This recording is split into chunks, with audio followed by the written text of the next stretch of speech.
नमस्कार, आप देख रहे हैं De Nobili civil services academy और मैं हूं आपके साथ सत्या भारद्वाज। आज फिर से राष्ट्रपति का टॉपिक लेकर के आपके सामने हाजिर हूं। ये पार्ट 4 है। इससे पहले 3 पार्ट जो है वो De Nobili civil services academy पर अवेलेबल हैं, डाल दिया गया है। आप लोग जा करके वहां पे देख सकते हैं। वहां पे राष्ट्रपति के परिचय से लेकर के अनुच्छेद संख्या 52 से लेकर के पूरे अनुच्छेद संख्या 57 तक हमने पढ़ा दिया है।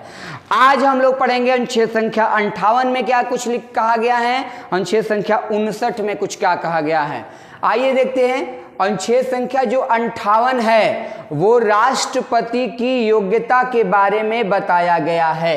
अनुच्छेद संख्या 58 में क्या बताया गया है, राष्ट्रपति बनने के लिए आपके अंदर वह कौन सा गुण होना चाहिए जिसके चलते आपको राष्ट्रपति जी बना दिया जाए। ध्यान में रखिए, योग्यता मतलब केवल पढ़ाई लिखाई नहीं होता और कहीं भी संविधान में यह वर्णित नहीं है कि राष्ट्रपति बनने के लिए आप कितना ज्यादा पढ़े लिखे हो। हाँ, कुछ आवश्यक शर्त दिया हुआ है, उन शर्तों को हम जानते हैं। वह शर्त क्या है?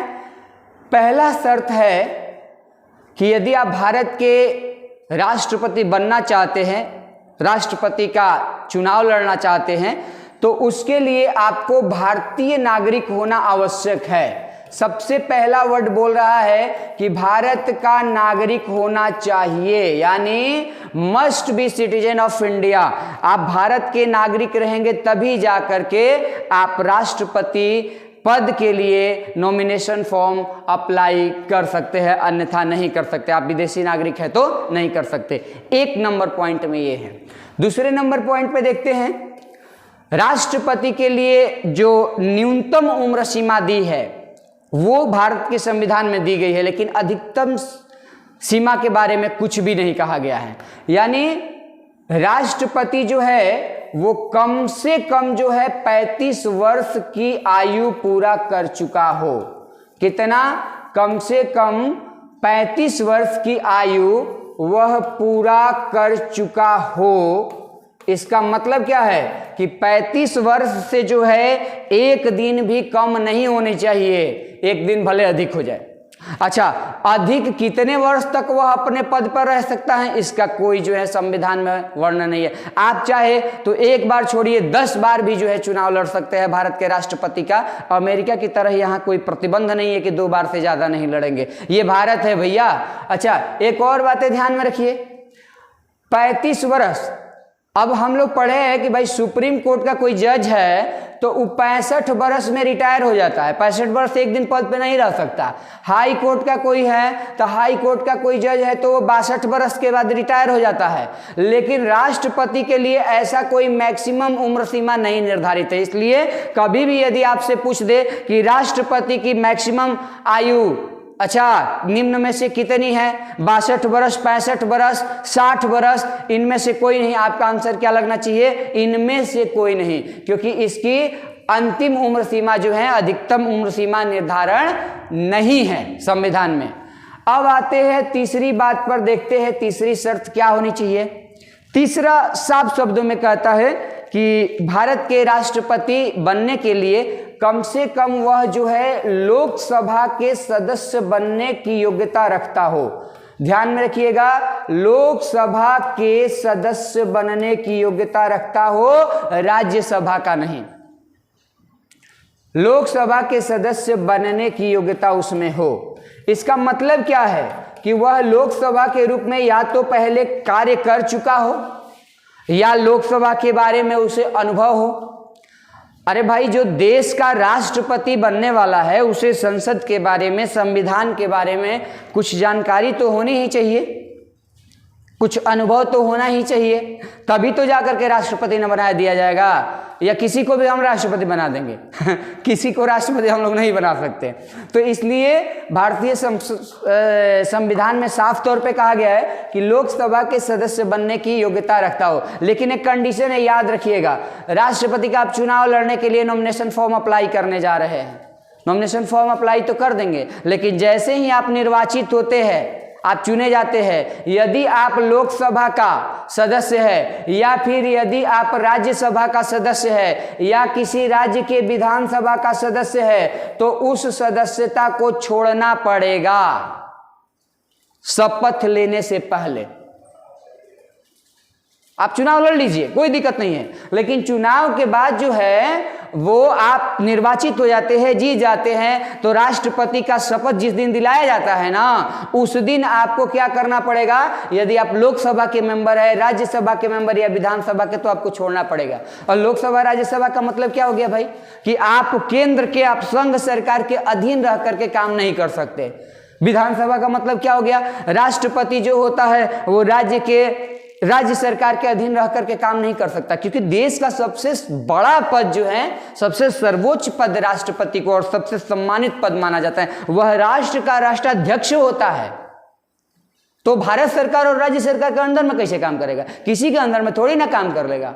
और ध्यान में रखिएगा, यदि राष्ट्रपति का आप भी भूल से कभी बन जाइएगा ना, तो राष्ट्रपति बनने के बाद, जब राष्ट्रपति बनने के बाद अब आप किसी भी पद के योग्य नहीं रह जाइएगा। भारत में आप चाहिएगा किसी नहीं, आप सुप्रीम कोर्ट में हमें नहीं बनाया जाएगा। भारत सरकार के अधीन कोई पद धारण करना चाहेंगे आप, बिल्कुल आप धारण नहीं कर सकते। आप राष्ट्रपति अंतिम पद है, राष्ट्रपति के बाद आपको पद कोई नहीं मिलेगा। हाँ, ये है कि बैठे रहिएगा, आपको पेंशन मिलता रहेगा, उस पेंशन से काम चलाते रहिए। पेंशन मिलता है राष्ट्रपति को, 1 लाख रुपया मिलता है जी, बहुत अधिकतम राशि है। 5 लाख रुपया तो पेंशन सैलरी है ही, 1 लाख रुपया आपको पेंशन और मिल रहा है, और हर तरह की सुविधा, मान मर्यादा है, ये है। तो ये सब कुछ कंडीशन होता है राष्ट्रपति बनने के लिए, तब जाकर के आपको राष्ट्रपति बनाया जाता है। तो ये हम 3 पॉइंट बहुत ही इंपॉर्टेंट है। चौथा पॉइंट जो दिया गया है वो बहुत इंपॉर्टेंट है, ध्यान से सुन लीजिए। राष्ट्रपति बनने के लिए आप किसी भी लाभ के पद पर नहीं हो सकते। लाभ का पद पर नहीं होना किसके अंदर में भाई? या तो आप केंद्र सरकार की हम बात करें, यानी भारत सरकार के अधीन कोई पद है। अब मान लीजिए IAS है, तो भारत सरकार का अधीन वाला ना पद है। लाभ का पद का मतलब क्या? कि आप भारत सरकार से सैलरी ले रहे हैं, आप उनके अंदर में रह करके काम कर रहे हैं। आप भारत सरकार से बड़ा ना पद है जी। भारत सरकार भी राष्ट्रपति के दिशा निर्देश पे काम करती है, क्योंकि कार्यपालिका का पहला पार्ट जो है यही है, सबसे सर्वोच्च पद राष्ट्रपति है। तो ये ध्यान में रखना है कि केंद्र सरकार के अधीन या किसी अन्य राज्य सरकार के अधीन किसी भी लाभ के पद पर आप काम नहीं कर सकते। तो ये इतना बात ध्यान में रखना है। अब देखिए, लाभ का पद में से कुछ ऐसा पद है जो लाभ का पद नहीं माना जा सकता। और कौन कौन सा पद है? अच्छा, लाभ का पद क्या होगा इसके बारे में भारतीय संविधान में कहीं कुछ नहीं लिखा गया है। मूल भारतीय संविधान में यह नहीं दर्शाया गया कि लाभ का पद कौन कौन सा पद को लाभ का पद कहा जाएगा। 1997 में सुप्रीम कोर्ट ने एक अपना डिसीजन देते हुए, निर्णय देते हुए कहा, जजमेंट सुना करके कहा कि भैया 4 गो जो पद है वो जो है लाभ के पद के अंतर्गत नहीं आएगा। और 4 गो पदवा कौन कौन सा होगा? तो जरा ध्यान दीजिएगा। वो पद होगा 1 नंबर पे राष्ट्रपति, यानी प्रेसिडेंट ऑफ इंडिया। भारत के जो राष्ट्रपति का पद है वो लाभ का पद नहीं माना जाएगा, 1 नंबर पे। दूसरे नंबर पे क्या कहा कि उपराष्ट्रपति का पद लाभ का पद नहीं माना जाएगा, यानी ये रहते हुए भी आप चुनाव लड़ सकते हैं। तीसरे नंबर पे उन्होंने कहा, सुप्रीम कोर्ट ने, कि एक और भी बात बताते हैं हम, किसी भी राज्य के यदि आप राज्यपाल है, गवर्नर ऑफ द स्टेट है, तो वो लाभ का पद में नहीं आएगा। और चौथे नंबर पे उन्होंने कहा कि आप जो है संघ या राज्य में, संघ यानी केंद्र या राज्य में किसी भी प्रकार के कोई मंत्री के पद पर है तो वो मंत्री वाला पद भी लाभ का पद नहीं माना जाएगा। तो ये 4 पद जो है लाभ के पद नहीं होते हैं। प्रश्न बना देता है कि निम्न में से कौन सा पद लाभ का पद माना जाएगा, लाभ का पद नहीं माना जाएगा, और 4 ऑप्शन दे देगा। और 4 ऑप्शन में से एक ऑप्शन हमारे इन चारों में से कोई एक दे देगा। आपका आंसर ये होना चाहिए। तो 4 को याद रखिएगा। 1997 के सुप्रीम कोर्ट के जजमेंट में स्पष्ट कर दिया गया। आखिर सुप्रीम कोर्ट ने ही क्यों किया? अरे पता है, संविधान में जो कुछ भी नियम कानून लिखा गया है तो सुप्रीम कोर्ट उसका क्या है? व्याख्याता है, उसका प्रोटेक्टर है, डिफेंडर है, दोनों है। सुप्रीम कोर्ट समय समय पर जांच करती रहती है संवैधानिक नियमों का, और सुप्रीम कोर्ट को यह अधिकार है कि संसद के द्वारा यदि कोई भी कानून बनाया जा रहा है तो वो संवैधानिक रूप से गलत है, यानी अवैध है, असंवैधानिक है, या फिर जो है संवैधानिक है, इसकी संवैधानिकता की जांच करे। ये सुप्रीम कोर्ट को अधिकार मिला हुआ है। तो इतना बातें ध्यान में रखना है। अब हम बात कर लेते हैं, ये रहा योग्यता से संबंधी। और कुछ योग्यता में क्या होनी चाहिए? देखिए, भारत के राष्ट्रपति के रूप में यदि आप खड़े होना चाहते हैं तो सबसे पहले आपको नामांकन फार्म भरना पड़ेगा। क्या करना पड़ेगा? नामांकन पत्र जो है वो भरना पड़ेगा। ध्यान में रखना है कि ये जो नामांकन पत्र जो होना चाहिए ना, कहां पे भर करके आप जमा करेंगे भाई? तो राष्ट्रीय चुनाव आयोग इसके लिए है। राष्ट्रीय चुनाव आयोग, जिसे हम राष्ट्रीय निर्वाचन आयोग भी कहीं कहीं लिखा रहता है, याद रखिएगा। इंग्लिश में इसे बोलते हैं NEC यानी नेशनल इलेक्शन कमीशन, और दिल्ली में है। और जा करके दिल्ली में आप भर करके और तब जा करके नामांकन पत्र को दाखिल कर दीजिएगा, आप चुनाव लड़ सकते हैं। लेकिन उसके साथ कुछ कंडीशन है। कंडीशन क्या है? नामांकन पत्र भरने के लिए जो है आपको कम से कम, अरे हमारे यहां सदन कितने हैं? लोकसभा और राज्यसभा, संसद के दुइये को ना सदन है। प्लस में प्रत्येक राज्य की जो विधानसभा है, हमने पढ़ाया था अनुच्छेद संख्या 54 में कि राष्ट्रपति के चुनाव में कौन कौन से लोग वोट डालेगा। लोकसभा में जो निर्वाचित सदस्य होगा यानी इलेक्टेड मेंबर होगा, जो जनता के द्वारा चुना गया है, वो डालेगा। उसके बाद राज्यसभा में जो है जो इलेक्टेड मेंबर होगा वो डालेगा, यानी नॉमिनेटेड मेंबर नहीं डालेगा। नॉमिनेटेड का मतलब होता है मनोनीत सदस्य। इलेक्टेड मेंबरवा का चुनाव होता है, हम लोग वोट दे करके जो है संसद में भेजते हैं। मनोज तिवारी, रवि किशन, अश्विनी चौबे, ये सब कहाँ है जी? इस सब के सब को हम लोग वोट दे करके जिता करके भेजे हुए थे। ये लोग निर्वाचित सदस्य न है। कुछ ऐसे सदस्य लोकसभा राज्यसभा में होते हैं जिसका चुनाव नहीं होता। जैसे 2 एंग्लो इंडियन वाला होता है लोकसभा में, हालांकि अब ये हटा दिया गया।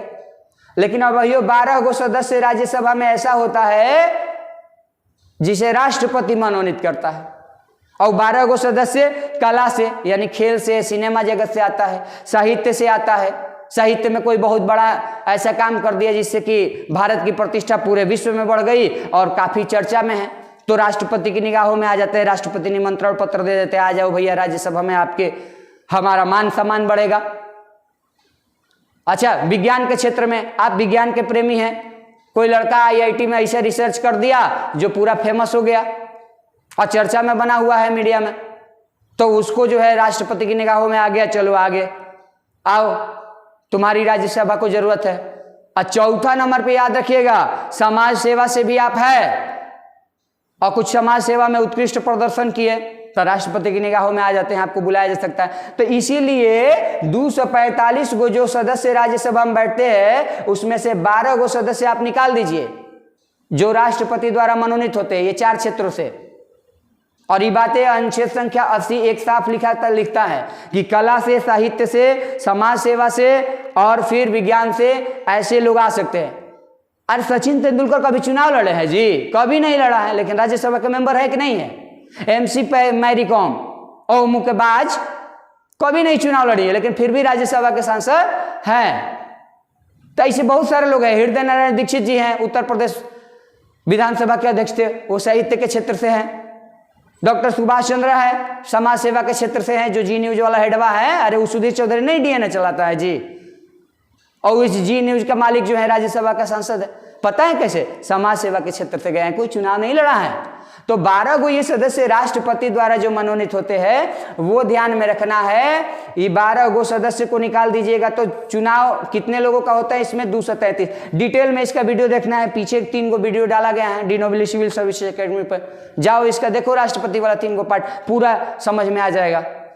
अब हम लोग आते हैं, हम क्या बोले, हाई राष्ट्रपति बनने के लिए नामांकन पत्र दाखिल कीजिएगा। कहाँ कीजिएगा?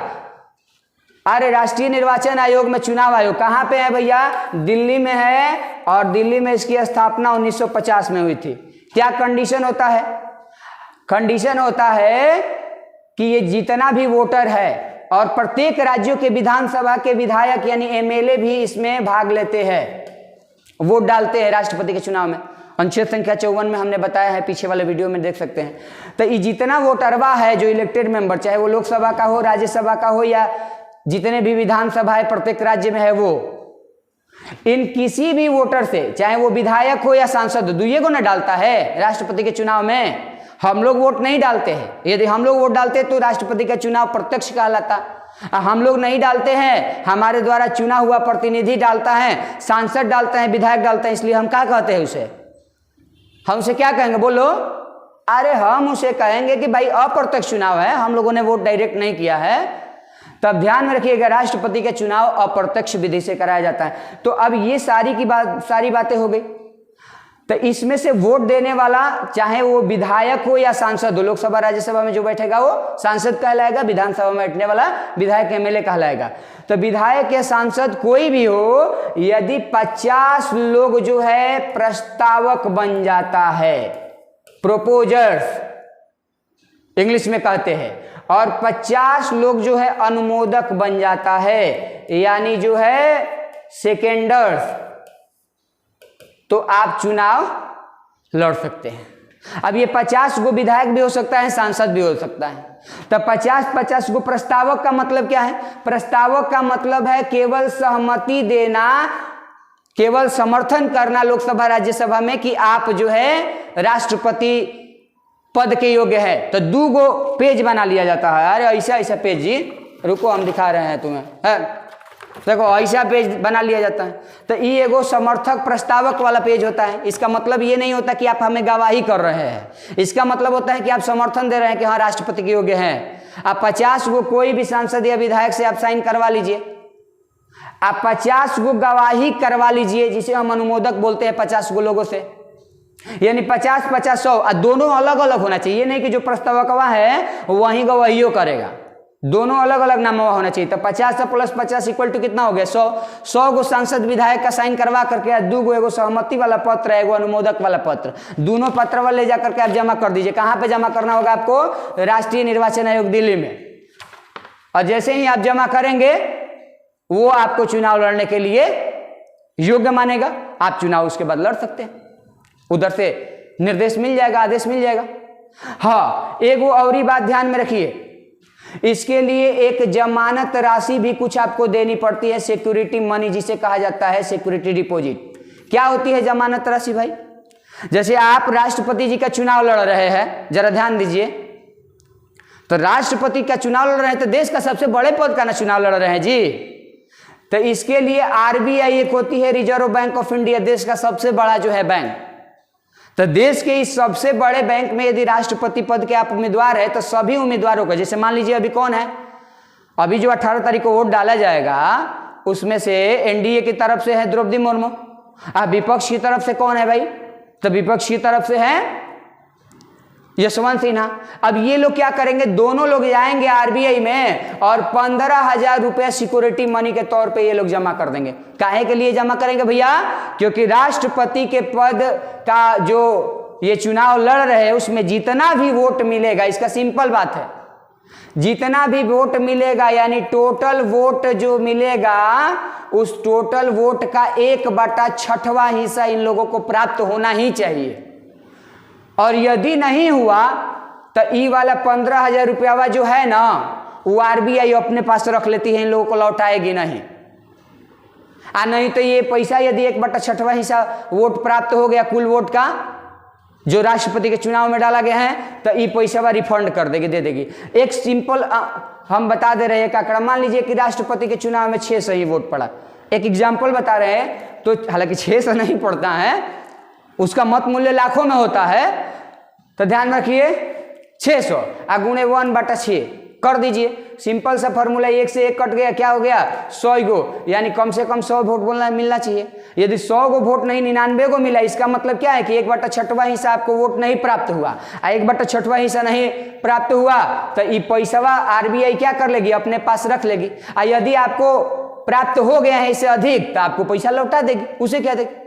तो ध्यान रखिए 15,000 रुपया की बात नहीं है। इसी को बड़े बड़े अखबार में जो है ना, अखबारों में क्या किया जाता है, हेडलाइन बना लिया जाता है, राष्ट्रपति की ये फलाना राष्ट्रपति उम्मीदवार का जमानत राशि हुआ जब्त। और बहुत सारे लोग समझते हैं कि राष्ट्रपति के चुनाव में खड़ा हुआ था उसे जेल भेज दिया। अरे जेल नहीं भेजा गया, क्या किया गया, उसका पैसा आरबीआई ने लौटाया नहीं, जो 1/6 हिस्सा जो है कोटा प्राप्त करना था वो मिला नहीं, बस इतना ही है और कुछ नहीं है। तो बस यही सारी फैक्ट जो है आप लोगों को ध्यान में रखना है अनुच्छेद संख्या 58 में। अनुच्छेद संख्या 58 को यदि शॉर्ट में बात करना चाहे तो हम बोलेंगे अनुच्छेद संख्या 58 योग्यता के बारे में बात करता है राष्ट्रपति की। भारत का नागरिक आप होना चाहिए, कम से कम 35 वर्ष की आयु होनी चाहिए, अधिकतम की कोई सीमा संविधान में नहीं दी गई है। तीसरे नंबर पे दिया गया है कि भाई भारत के यदि राष्ट्रपति आप बन रहे तो लोकसभा के सदस्य बनने की योग्यता रखते हैं आप। चौथा, आप जो है किसी भी लाभ के पद पे केंद्र सरकार और राज्य सरकार के अधीन किसी लाभ के पद पे आप काम नहीं करेंगे, ये बातें करता है।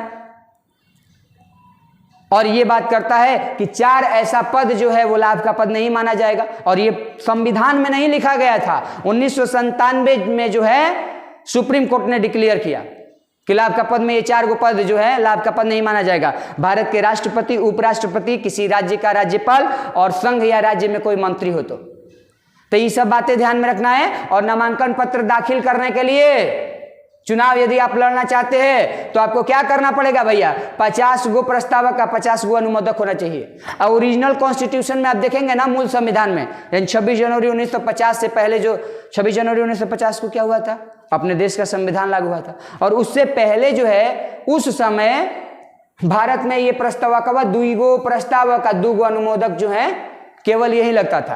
तो ऐसे भी पूछता है कि मूल संविधान में अनुपात क्या था, तो 2:2। अभी क्या है, तो 50:50। इसका मतलब क्या है, 50 गो साइन करा लो प्रस्तावक के रूप में, 50 गो गवाही करा लो, हो गया 100 गो। दोनों अलग अलग होना चाहिए। तो ये सब बातें हैं। अब हम बात बता रहे हैं आप लोगों को कि ये राष्ट्रीय चुनाव आयोग में जाएगा। याद रखना है कि ये वोटर होगा, कोई भी गवाही नहीं करेगा, या तो सांसद करेगा जो लोकसभा राज्यसभा में जो वोट देने वाला है, नॉमिनेटेड मेंबर नहीं साइन करेगा, इसमें खाली इलेक्टेड वाला करेगा, और कोई विधानसभा का करेगा, विधायक। ये याद रखना है। आपको 15,000 रुपये जमानत राशि के रूप में जमा करानी है, आरबीआई को जमा करानी है। 1/6 हिस्सा नहीं मिलेगा तो पैसा रख लेगी, जमानत राशि जब्त हो जाएगी, यदि मिल जाएगा तो रिफंड कर देगी। बस इतना ही ध्यान रखना है। इससे तरह तरह के प्रश्न बनाए जाते हैं और आप लोग जो है इसका आंसर आराम से दे सकते हैं। अब आइए चलते हैं आगे वाला। अनुच्छेद संख्या 59 में कुछ शर्तों का उल्लेख किया गया है। अच्छा देखिए, अनुच्छेद संख्या 59 साफ तौर पे सेवा शर्त के बारे में बात करता है कि भाई क्या क्या शर्तें होगी राष्ट्रपति के लिए। अब आपको राष्ट्रपति बनना है, पहला कंडीशन तो यही है कि आप किसी भी संसद, जैसे ही हम संसद कहते हैं इसका मतलब क्या है कि लोकसभा के बारे में भी बात कर रहे हैं और राज्यसभा के बारे में भी बात कर रहे हैं। आप लोकसभा और राज्यसभा या किसी भी राज्य की विधानसभा के अंदर आप विधायक है या कोई सांसद का पद पे हैं और राष्ट्रपति के पद पर निर्वाचित हो जाते हैं, तो निर्वाचित होने के बाद शपथ लेने से ठीक पहले आपको इस पद का त्याग पत्र देना पड़ेगा, क्योंकि आप भारत सरकार के अंदर और किसी राज्य सरकार के अधीन रह करके आप काम नहीं कर सकते। तो ये कंडीशन नंबर 1 है। अब उसके बाद ध्यान में रखिए, राष्ट्रपति को जो वेतन मिलता है, वेतन पे हम लोग चर्चा करते हैं। वेतन और वेतन, राष्ट्रपति का जो वेतन मिलता है भारतीय संविधान की कौन सी अनुसूची में लिखा गया है, अनुसूची संख्या 2। और कुल अनुसूचियों की संख्या कितनी है भाई, अभी वर्तमान में तो 12 गो है। अब भारत के मूल संविधान में कितना था, तो 8 गो था। अब मूल संविधान जैसे ही कह रहे हैं, इसका मतलब क्या हुआ कि 26 जनवरी 1950 को देश का संविधान लागू हुआ था। उससे पहले भारत के संविधान में कुल कितना अनुसूचियां थी, तो 8 गो थी। अब बढ़ करके कितनी हो गई है वर्तमान समय में, आएगा आंसर दे देंगे 12 में से दूसरी अनुसूची में राष्ट्रपति का वेतन के बारे में लिखा गया है। क्या कुछ वेतन के बारे में लिखा गया है, पहली बात ये भी लिखा गया है कि राष्ट्रपति का वेतन का जो निर्धारण करेगी वो भारत की संसद करेगी, कोई और नहीं। प्रश्न बनाया जा सकता है कि भारत के राष्ट्रपति के वेतन का निर्धारण निम्न में से कौन करता है, लोकसभा करती है, राज्यसभा करती है, संसद करती है, या फिर जो है प्रधानमंत्री तय करते हैं। आपका आंसर क्या होगा, संसद। और संसद कहते हैं इसका मतलब लोकसभा और राज्यसभा दोनों, अकेले नहीं। तो ध्यान रखिए, भारत के संसद जो है ये समय समय पर तय करेगी कितना वेतन मिलेगा। लेकिन वेतन जब भी राष्ट्रपति का बढ़ाया जाएगा, 1 नंबर बात याद रखना है, संसद तय करेगी। 2 नंबर बात याद रखना है, दूसरी अनुसूची में दिया हुआ है। 3 नंबर बात याद रखना है वेतन के संबंध में कि राष्ट्रपति को जो भी वेतन दिया जाएगा, जो भी बढ़ाया जाएगा संसद के द्वारा, वह 3 गुना से अधिक होना चाहिए। 3 गुना से अधिक होना चाहिए और 4 गुना से जो है कम होना चाहिए। ऐसे होना चाहिए, कम। समझ में आ रहा है? इसका मतलब क्या है? अरे अभी देखो 2018 तक राष्ट्रपति का वेतन कितना था? 1.5 लाख रुपया था। अब 1.5 लाख का 3 गुना करो तो 1.5 लाख का 3 गुना कितना होगा? 4.5 लाख रुपया। 6 गुना करो, 4 गुना करो, 4 गुना कितना होगा? 6 लाख रुपया। तो देखो 4.5 लाख और 6 लाख के बीच अभी जो वर्तमान में है राष्ट्रपति जी की सैलरी, वो 5 लाख रुपया रखा गया है। कितना है? 5 लाख रुपया। अब भारतीय संसद में क्या कहा, संविधान में क्या कहा गया है कि 3 गुना से अधिक होना चाहिए। तो 3 गुना इसका बढ़ा दो ना, 1.5 लाख का 3 गुना 4.5 लाख, और 4 गुना कर दो 6 लाख, और इसके बीचों में रखना है, कोई कितना भी रखे, भारतीय संसद जाने। तो भारतीय संसद ने निर्धारित किया कि अब 2018 के बाद जितने भी राष्ट्रपति आएंगे भैया 5 लाख रुपया। अब अगली बार जब बढ़ाना होगा, जब भी भारत की संसद को, रोजे तो रोजे थोड़ी ना बढ़ाएगी, अरे 10 वर्षों पे 5 वर्षों पे बढ़ाएगी, अब ये नहीं बढ़ा देगी इतना जल्दी जल्दी। हाँ, तो 5 लाख है और इसका 3 गुना अगली बार जब बढ़ेगा तो याद रखना कितना बढ़ेगा। 5 गुणे 3 करोगे तो कितना होगा? 15 लाख। आप 5 गुणे 4 करोगे तो कितना होगा? 20 लाख। यानी 15 से 20 लाख के बीच रखा जाएगा, चाहे 16 लाख रखे, चाहे 17 लाख, चाहे 18 लाख, वो भारतीय संसद के ऊपर है। लेकिन 15 लाख से अधिक होगा, आप 20 लाख से अधिक नहीं होगा, 20 लाख से कम होगा, इतना पैसा। और ये कहाँ पे लिखा गया है? तो भारत के संविधान में लिखा गया है। अब है कि भारतीय संविधान में यह भी लिखा गया कि जो भारत के राष्ट्रपति को जो वेतन दिया जाएगा वो भारत की संचित निधि से दिया जाएगा। Consolidated fund of India. क्या होता है ये फंड? कौन सा फंड होता है भाई? इसमें पैसा जो जमा होता है संचित निधि में, तो संचित निधि से राष्ट्रपति का ही नहीं, प्रधानमंत्री का, जजों का, सबकी सैलरी दी जाती है जो संवैधानिक पदों पे है।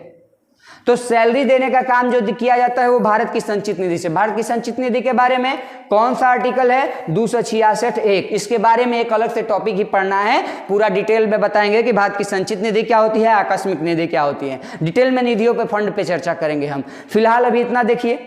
तो ये हम जान गए कि भाई 4थे नंबर पे भारत की संचित निधि से राष्ट्रपति को वेतन मिलेगा। ध्यान में रखिएगा, राष्ट्रपति जब तक अपने पद पर रहेगा तब तक उसके वेतन में, उसका भत्ता जो एक्स्ट्रा पैसा अलाउंसेज मिलता है उसमें, विशेषाधिकार जो छूट मिला हुआ, विशेषाधिकार अब आगे चर्चा करेंगे अनुच्छेद संख्या 60 में।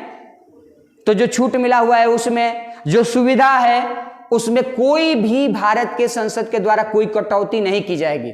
और राष्ट्रपति को छोड़ दीजिए ना, तो भारत के जितने भी पद है, चाहे वो सुप्रीम कोर्ट का मुख्य न्यायाधीश हो, चाहे कोई जज हो, चाहे प्रधानमंत्री हो, चाहे उपराष्ट्रपति हो, चाहे सांसद हो, मंत्री हो, विधायक हो, मुख्यमंत्री हो, राज्यपाल हो, कोई भी हो, सबके वेतन में कटौती की जा सकती है जब वित्तीय आपातकाल घोषित किया जाता है, फाइनेंशियल इमरजेंसी। अनुच्छेद संख्या 60 में, 360 में साफ कहता है कि जब राष्ट्रपति के द्वारा देश भर में वित्तीय आपातकाल लागू किया जाएगा। वित्तीय आपातकाल कब लागू होता है? मान लीजिए पूरे देश भर में भूकंप आ गया, लाखों करोड़ों के संख्या में घर, महामारी आ गया, अभी कोरोना आया था, सरकार का बहुत ज्यादा उसमें खर्च हो गया, धन की हानि हुई राजस्व की भारत सरकार को, है देश में पैसा रुपया की कमी आ गई, समझ रहे हैं। जीडीपी रेट इतना लो चला गया कि सरकार को कुछ समझ ही नहीं आ रहा कि विकास कार्य कैसे होगा। तो ऐसी स्थितियों में चाहे वो उपराष्ट्रपति हो, प्रधानमंत्री, चाहे जज हो सुप्रीम कोर्ट का, चाहे हाई कोर्ट का, चाहे राज्यपाल का है ना हो, चाहे आईएएस ऑफिसर, आईएएस पीसीएस कोई भी हो, सब में से वेतन में कटौती की जा सकती है। और कितना किया जाएगा वो सरकार समझेगी। लेकिन आप इस आधार पे जाकर के सुप्रीम कोर्ट में चैलेंज नहीं कर सकते कि हमारा वेतनमा काहे काट ली है। लेकिन राष्ट्रपति के वेतन में कोई भी कटौती नहीं होगी, चाहे कितना भी बड़ा भूकंप क्यों ना आ जाए। राष्ट्रपति के वेतन में, सुविधा में, विशेषाधिकार में, किसी भी चीज में कोई कटौती नहीं होगी। तो इतना बातें याद रखना है। ये बतिया कहां पे लिखा हुआ है?